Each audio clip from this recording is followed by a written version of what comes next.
Okay, we're back. Well, thanks for watching our second part here about fixing this sink. And you can see that after the last video, we got all of that silicone to come off. And the sink looks pretty good. A little bit of elbow grease, and it looks pretty good. Now, you can see some pock marks here on the faucet. And I actually only noticed this when I was doing this part of the installation. And it's not that bad. It's pretty unnoticeable once you get the whole sink installed, because there is a cabinet up above this that kind of gives some shade and shadow, and you really don't notice these details once it's in there. Now, I think this turned out pretty well, and the finished product, I think you'll be impressed. It does turn out very well, and the customer ends up to be very happy at the end. So stay tuned. So this is the skill saw I'll be using to cut this, and what you need to know about a skill saw is that it will cut in an upwards direction. So the blade will actually spin in an upward direction towards the front of the saw. What that'll do is it'll chip the edges of the laminate. So we don't want to do that. So when you go along the edge, you'll actually see it chip the edges of where you're cutting. What we're going to do is we're going to actually cut this from the bottom side. That's going to mitigate any of the upwards direction of the saw and cause it to not chip the edges. That will give us a nice clean cut. The other thing we're going to do to mitigate that is we have a side splash we're going to show right here.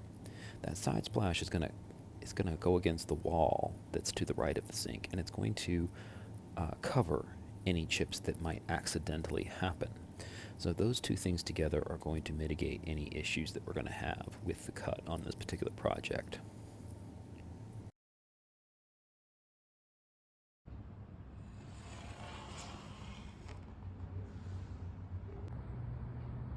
Now we have our line all ready. We're going to make our first cut.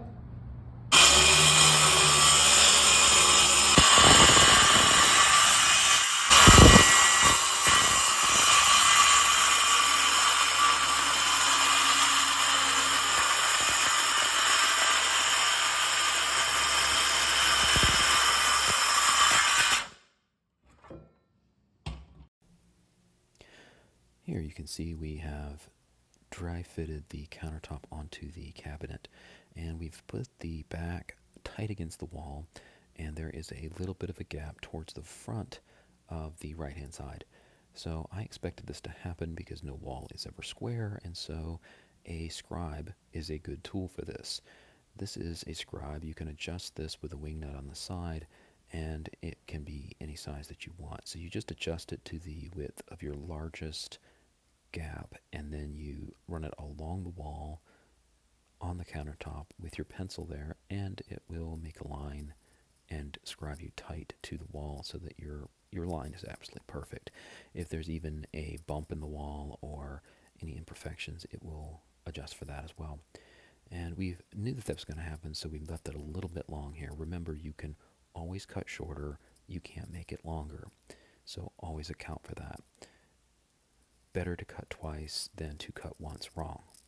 So the other thing you can do if you don't have a scribe is you can use a pencil. It does take a little bit of practice. You're going to use your fingers to make the gap correct against the wall, and then you're going to run the pencil along the wall and do the same thing as we would the scribe. It does take some practice, so I recommend doing that on a scrap piece of wood and not on your countertop. But once we get this cut, it will fit perfectly.